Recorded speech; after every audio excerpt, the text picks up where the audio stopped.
What is up, folks? I've got a fucking banger of a story for you today. It's probably a great precursor to the future stories coming, because this is basically where I started my drug use, I guess you could say. Or, there's not really a good word for it. We'll just call it drug use. My substance abuse. Alright, this basically starts in high school, It started before that, I think, actually 9th grade was the first time I smoked weed. I probably took a little drink before then. I'm currently almost 23 though. So if that gives any guesstimation, 2019 is when this takes place, I believe. My junior or senior year, whereas the friends that are in this story, Martin, Alex, and Arnold, for digital footprint's sake, this is where we all met, and this is where I began my heavy drug use. So let's go ahead and get right into it. Starts out as usual as ever. You got a girlfriend. I got a girlfriend. I had a girlfriend. I had a girlfriend. Okay. She invited me to these homecoming dance, Of course, I said yes. And I get invited to all these extra things, an after party, a dinner, and it just so happens that Martin and Arnold are indeed at this dinner. I meet them, not much goes on, it's kind of awkward. I'm just this kid from the town over that never came to Brunswick, for anything until I somehow managed to find a girlfriend there. And, they were pretty, I don't know.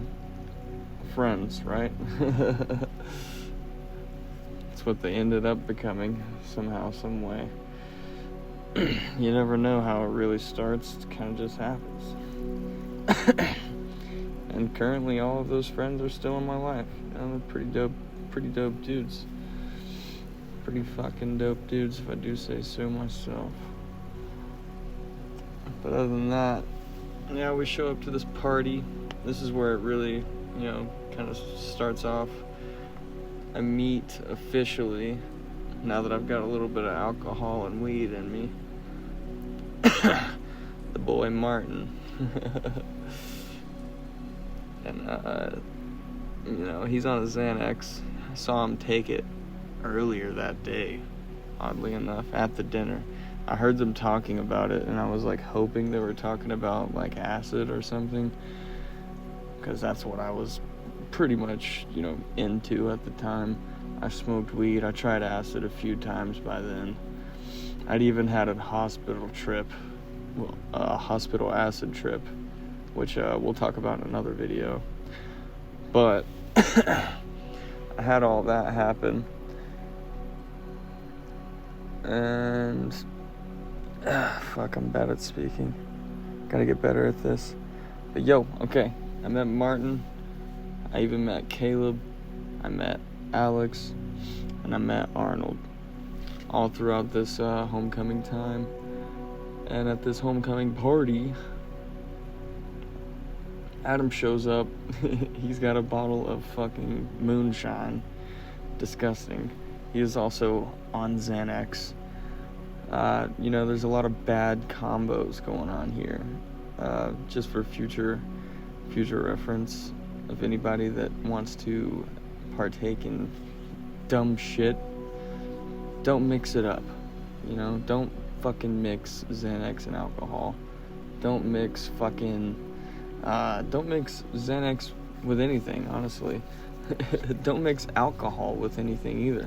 Alcohol and ketamine can be your fucking deathbed if you fucking take too much of either. It's just a bad mixture. Alcohol, honestly, there's no shitty drug. There's no bad drug. There's no good drug. But if there's one that you don't want to fucking do more than any other besides like meth, crack, or heroin, I'd honestly give it to alcohol. It's a slow, subtle demon, you know? It's one of those ones that like you think you're fine, and then next thing you know you're beating your wife or some shit, you know? It's not the route you want to go. Weed, at least you'll just be lethargic and fucking lazy. You're not hurting anybody. That's how I view it, at least. But anyways, we'll get back to this fucking crying and, you know, just boo-hoo over here about his girlfriend. Oh, I love her. Why do I tell her that I love her? Yeah, that's Xanax and alcohol for you. He wasn't having the best time. Me and my ex-girlfriend were just sitting there comforting him. Everybody at the party's kind of just, you know, there. And all the while, Caleb is fucking drunk as shit off the moonshine that he drank from. Okay, he drank pretty much all of the moonshine. Didn't fucking share it. Likely as much as it could have been shared. Because he ended up butt-ass naked on the fucking bathroom floor. And just passed out, drunk as shit in the bathroom. You know, shit, I have nothing to say about that. We've all been there. We've all seen that, I'm sure. A lot of us, at least. If you're watching this, you probably have dabbled, if I can take a guess. Either way, at this point of meeting these three fuckers, well, you know, Caleb's in there, but he's kind of like a side character. He's the fourth. But yeah, before meeting these fuckers, you know, I didn't do a whole lot of smoking even. Like, I'd smoke on the weekends, you know, what have you. Random occasions. Also wasn't even really trying to smoke like that. Like, every time I smoked, I'd be like, I don't want to smoke. I'm regretting it, you know. Whatever. At the time, you know, they're probably smoking every day. So when I get introduced to this friend group, naturally that's gonna end up happening to me. So we ended up, you know, becoming pot buddies and, among other things, buddies. Tonight is actually about this story is actually about Molly, Xanax, and Adderall. The night that I'd say probably solidified the next year and some change of drug use and hood rat and fucking just, you know, lots of shit-tivities probably shouldn't take part of as a 17, 18-year-old still in high school. Like, you know, things you just don't get into. Alright, we'll start with this Molly Zan Addy story, though. This is kind of where we became friends, I guess you could say. Like everything else, we've hung out a few times before this event, but just, you know, smoking at a park, you know, they're probably likely on Xanax, among other things, God knows what. I know Martin's on a lot of Adderall, he was prescribed, but either way, school's over, alright? School just ended, it's about 3 o'clock. You know, we're gonna stop giving timestamps in a few minutes because they're hard to remember really quickly. But it started out with the Xanax, alright? First off, we pull up to Marcus's house. Everybody gathers there, you know, funds and whatnot. We're all chilling, smoked a doob real quick. And, you know, we're off to the plug. They have the Zan Man, that's what they called him. The Zan Man. So we're pulling up to Zan Man. at the good old One Stop. Oh man, the amount of horrible things that have gone down at that One Stop. We'll get there.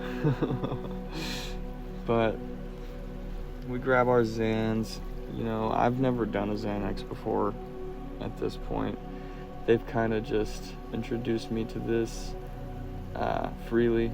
I don't think I even pitched anything, they just kind of threw it my way for the vibes.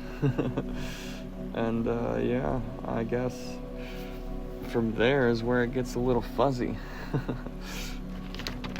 It's more like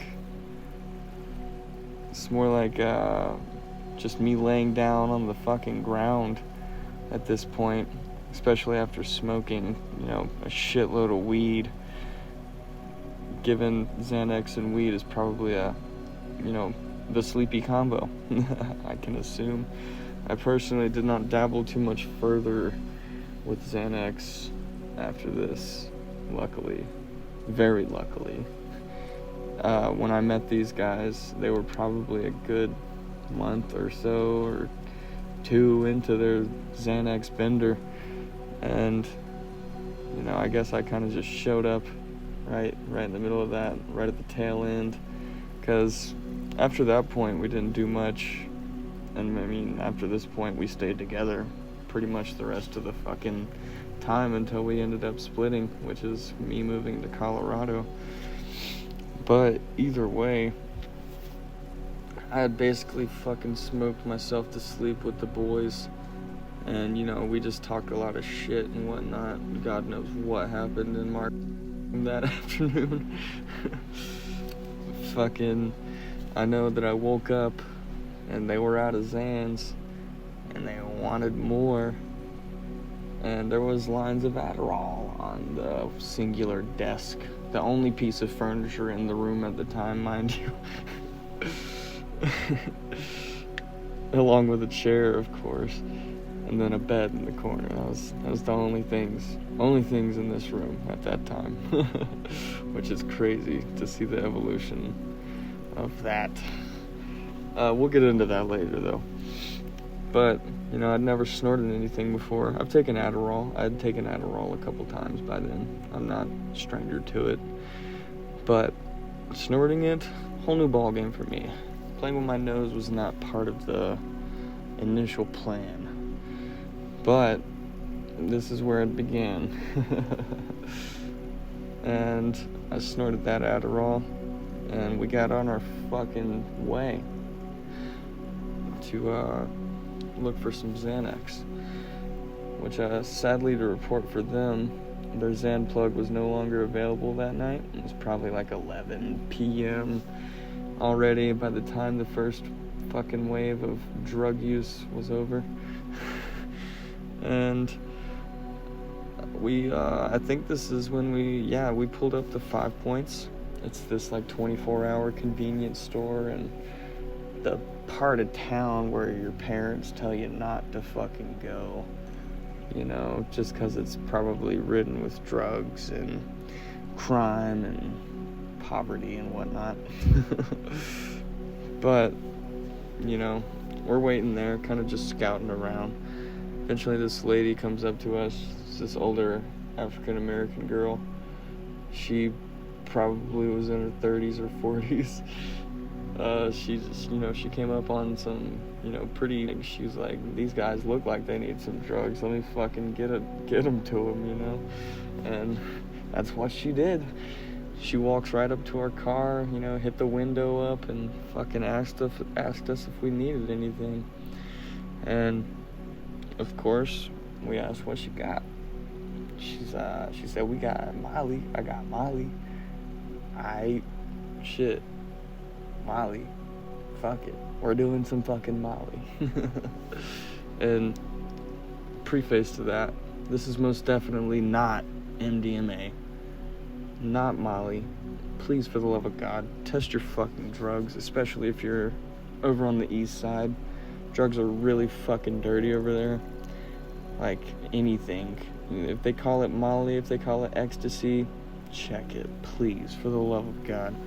Or you'll be doing what we were about to do and consume about a 0.4 of meth molly inside of some blue Gatorade or whatever the hell it was. It was some blue drink. I still have a photo of it somewhere.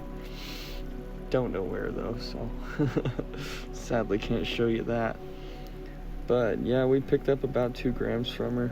I don't know exactly how much, I just know we took about a 0.4 each, and that's a shitload of meth or molly, either one. Like, and especially for people who have no tolerance for these drugs, please just do your research before you do drugs. Don't be like us. Don't be like a lot of people on this world that just fucking fall into the drug world and end up hurt or dead or in jail or anything, you know. I really quickly learned my lesson with these things, thankfully. Because it honestly, that was probably the worst come down I've ever had in my life. Like, it felt almost fucking like suicidal.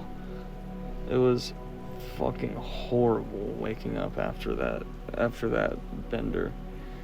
I mean, it was granted a one-night bender, but for, like, you know, younger kids doing drugs like this, it's not good for you. It's not good for your brain. It's not good for fucking anything. Your frontal lobe is damaged, my friends.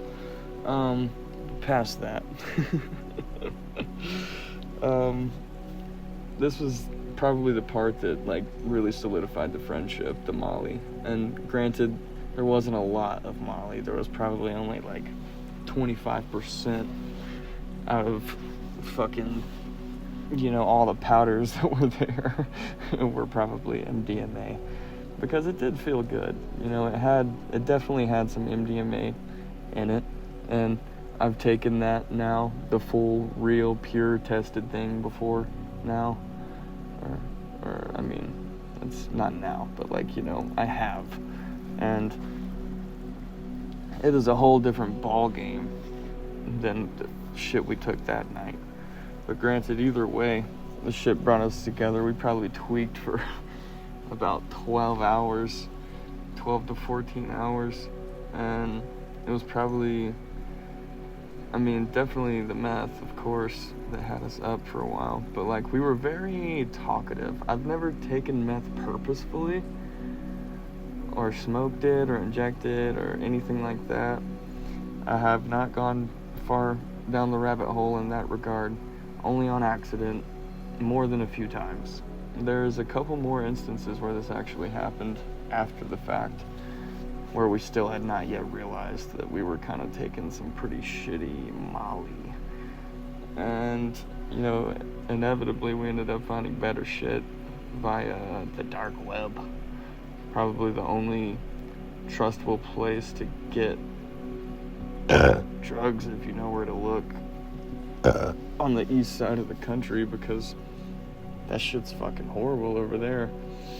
If you're not gonna ship it in from God knows where, then you're gonna get it from the block, and the block is gonna give you some fucking blocky turds the next morning. I mean, fuck, it's just gonna fuck you up. Anywhere in the streets that you get fucking molly, quote unquote, in our area of Georgia especially, 100% meth. And that shit is not good for you. It'll keep you up all night and have you going to your fucking homie's community service at 8 a.m. just to do it. You know, because that's what we ended up doing. We stayed up all fucking night. Somehow got convinced to go to community service and clean up the football stadium. You know, for whatever fucking reason, Martin was on probation. But at this point, you know, shit's fucking coming down. We're not very methy or molly anymore, besides the come down, of course. Just feeling kind of shitty, you know, working the community service, cleaning up trash and shit on a football field. As you can imagine, it can't be that enjoyable. But honestly, at the time, it was a new experience for me, so I had a fucking blast. But like, you know, looking at it now with a pretty relatively clean mindset, I wouldn't do it again. Would not put myself there. Another fun fact about this community service is we brought a random person back to Martin's house, and we got high as shit. We all matched a bunch of blunts and fucking got fucking stoned again. That was probably the only thing that kept me sane with that come down, honestly, was smoking through it, because good lord, I fucking hated my life for like a whole 24 or 48 hour period after that. That shit was destructive for my mental health. And you know, I'm glad it happened though. It was a valuable lesson for me very early on, especially after I realized what I had done and, you know, what I could have done, aka some real MDMA. But either way, you know, fucking smoked blunts with that dude and the boys, and fucking, that's really the end of that.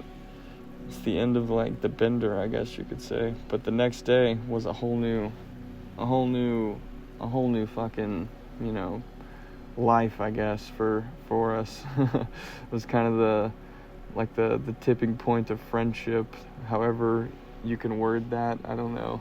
It started us, you know. We were like the four musky queers after that. No offense to any gays or anything. I do not care whatsoever. I'm even a little gay myself. Martin took a fucking Adderall the next day and basically rearranged his room, threw a bunch of chairs in there, and made it like the operations center for the next year and some changes of drug use, pretty much, which I've got some serious stories for you guys coming soon. Lots of them take place in Martin's home, you know, lots of crazy acid trips, a mushroom trip or two, you know, lots of random combinations of drugs, you know, just, you know, like taking Delsum and acid, you know, just, we'll get there, okay? But as for that story, I hope you've enjoyed. I hope you got some kind of, you know, positive message out of that, and I hope you choose not to ever do anything like that, like I have. You know, test your drugs, always stay safe and stay sound. You can always take more, never less. You can only get as fucked up can get, alright? Just know you'll be okay in the end if you are struggling out there with drugs. You got this, and I hope you have a blessed fucking afternoon. I'll see you when I'm looking at you. Peace.